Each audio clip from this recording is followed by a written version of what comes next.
FDR offers relief and recovery. Chapter 13, Section 1.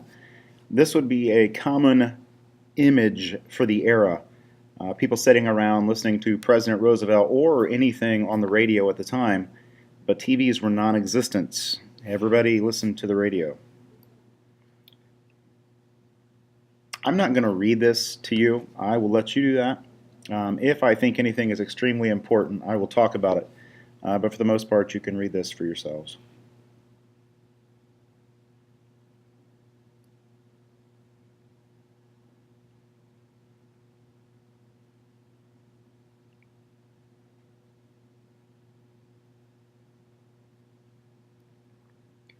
This is an ad for Governor Roosevelt when he was in New York.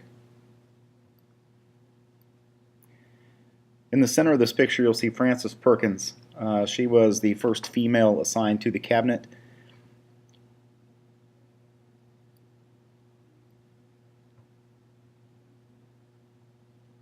Throughout his presidency, FDR depended heavily on his wife, Eleanor. There's a picture of Eleanor. I'm going to show a video clip next, and it won't have sound, and then it will have sound, and then you'll get to hear her voice. And tell me who you think her voice sounds like.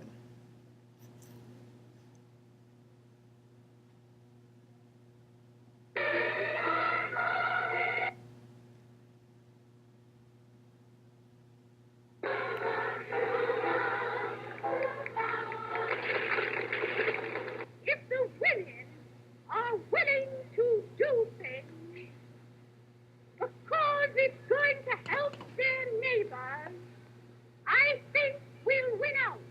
We'll win out not because of a government, not even because of our leaders, but because as a people we've had a vision and we've worked for it and we've seen it through. Thank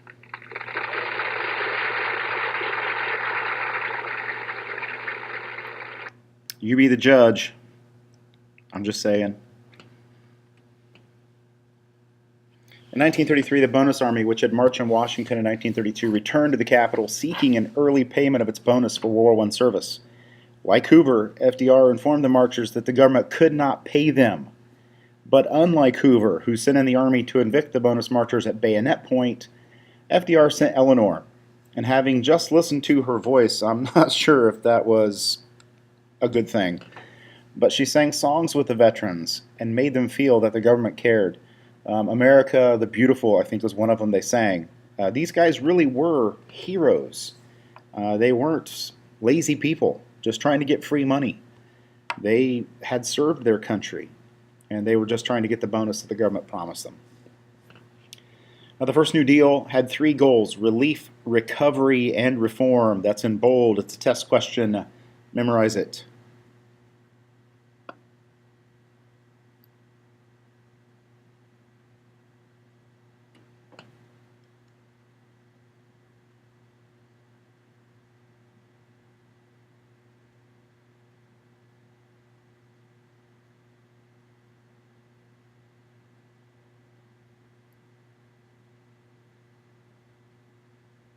The FDIC now insures, as in today, bank deposits up to $400,000.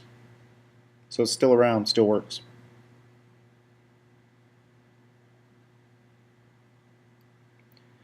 This is a picture of farmers who have been paid to kill off excess livestock. By killing off the excess livestock, it's going to raise prices.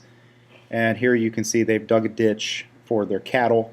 They're going to put them in it, they're going to shoot them, and then bury them.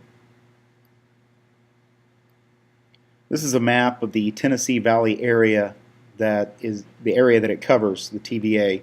You can see parts of Kentucky, of course Tennessee, Mississippi, Alabama, and even parts of Georgia.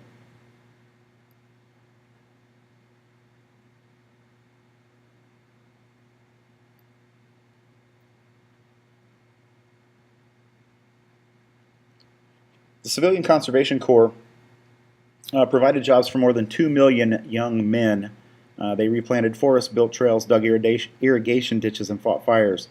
The video that I'm going to show now kind of shows why there were no women in the CCC. They lived in military style barracks, which would house, I guess, open bunks, and that would have been highly inappropriate at the time. The forests, hills, and mountains of America speak of a nation restored.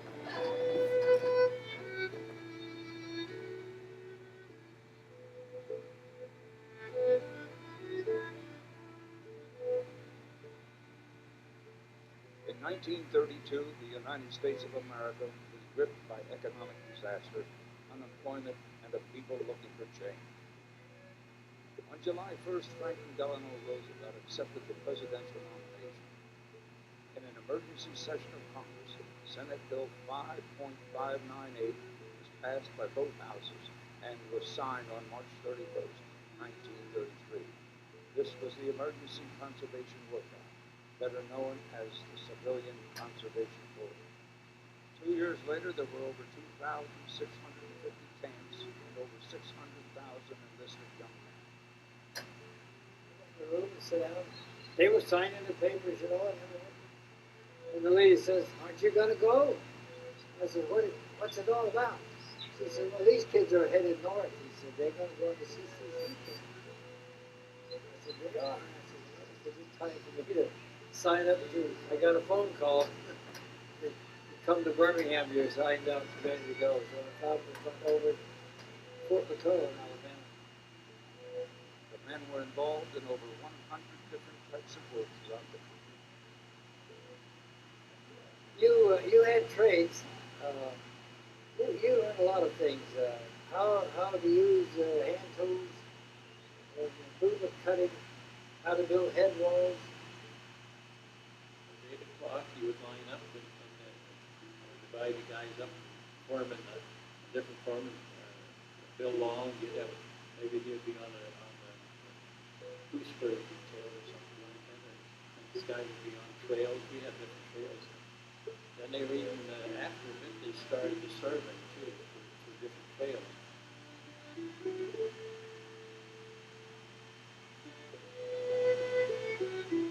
We got $30. We got $1 a day, but out of 30, 25 went home, and we got 5. The speed and efficiency which this program was mobilized was on a scale never seen during peacetime. The Civilian Conservation Corps restored and reshaped the landscape of the nation. The Corps built 97,000 miles of fire roads, planted over 3 billion trees, and renewed the confidence of the young men involved and the country.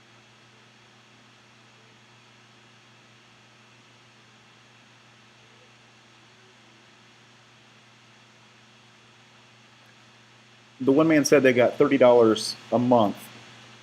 That does not seem like a lot, but as opposed to nothing, it is something. They also got meals and housing. So it was really, if you added up all the benefits, more than 30 a day.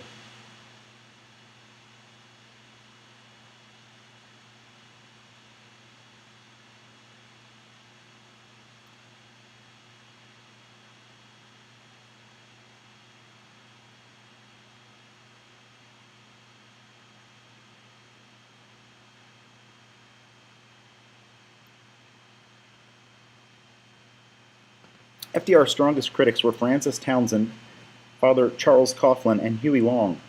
Townsend, a doctor from California, had a simple program. It called for the federal government to provide $200 a month to all citizens over the age of 60. If that doesn't ring any bells, it should sound an awful lot like the Social Security Administration, or the Social Security Act. And there's the Townsend plan. Father Charles Coughlin presented an even bigger challenge to FDR. Coughlin had attracted millions of listeners to his weekly radio show. There you can see a picture of him addressing an audience. That is Father Charles Coughlin, and you can see that stadium is packed. At first, Coughlin supported the New Deal, but in time he broke with FDR, accusing him of not doing enough to fight the Depression. Senator Huey Long of Louisiana was an expert performer whose folksy speeches delighted audiences. Long's solution to the Depression was his Share Our Wealth program that proposed high taxes on the wealthy and large corporations and the redistribution of their income to poor Americans. Here's what he has to say. to the tables which we have assembled, it is our estimate that 4% of the American people own 85% of the wealth of America, and that over 70% of the people of America don't own enough to pay the debts that they owe. How many men ever went to a barbecue and would let one man take off the table what's intended for 9/10 of the people to eat? The only way you'll ever be able to feed the balance of the people is to make that man come back and bring back some of that grub he ain't got no business with.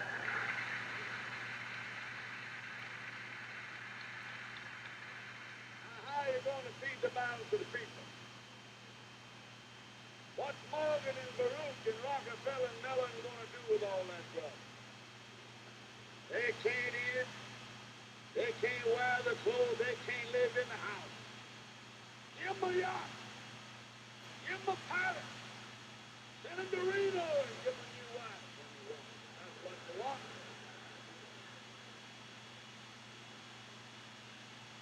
But when they've got everything on the God's living earth that they can eat and they can wear and they can live in, all that their children can live in and wear and eat, and all their children can use, then we got to call Mr. Morgan and Mr. Mellon and Mr. Rockefeller back and say, come back here. Put that stuff back on this table here that you took away from here. You don't need. Leave something else for the American people to consume. And that's the problem. We're not going to destroy the Gulf Refining Company. We're not going to destroy the Standard Oil Company. But we're going to say that the limit of any one man's stock ownership in the Standard Oil Company is from $3 to $5 million for that individual, and that the balance of the people of America own the balance of what the Standard Oil Company is worth. All right.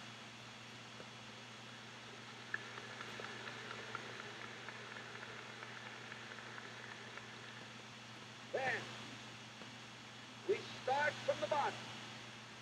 That the 25 or more million American families shall have a homestead, a home, and the comforts of a home, including an automobile and a radio, the things you take in that house to live on. We say to America, 125 million, none shall be too big, none shall be too poor, none shall work too much, none shall be idle.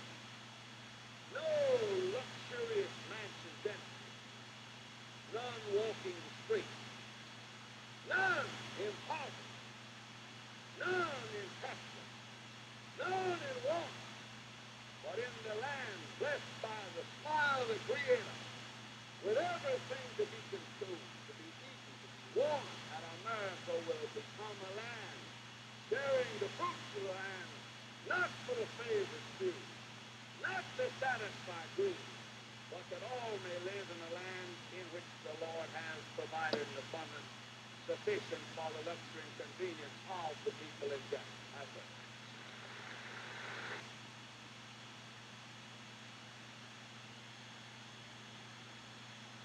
And that concludes chapter 13, section 1.